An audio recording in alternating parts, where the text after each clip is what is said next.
When I think about what it really means to stand firm in your faith, I always go back to the story of Shadrach, Meshach, and Abednego. You know, these weren't superheroes.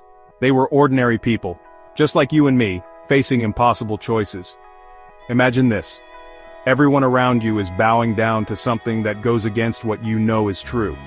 Maybe it's pressure at work, at school, or even in your own circle of friends to just go along with what everyone else is doing. But Shadrach, Meshach, and Abednego, they said no. Not because it was easy, not because they wanted attention, but because they trusted in the one true, living God. And let's be honest, sometimes standing up for what's right feels like you're walking straight into the fire, but that's exactly what these three did. The king threatened them with a blazing furnace, and still, they stood tall. They believed that even if things didn't go their way, God was still worth worshiping.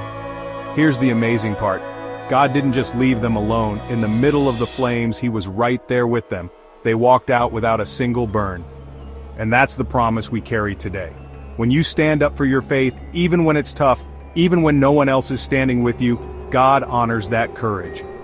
In our lives, the fiery furnace might look like being the only one speaking up, or refusing to compromise your values.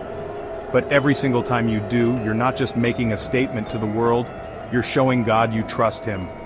So next time you feel the heat, remember, God rewards those who stand the test of time. Hold on to your faith. You're never alone in the fire.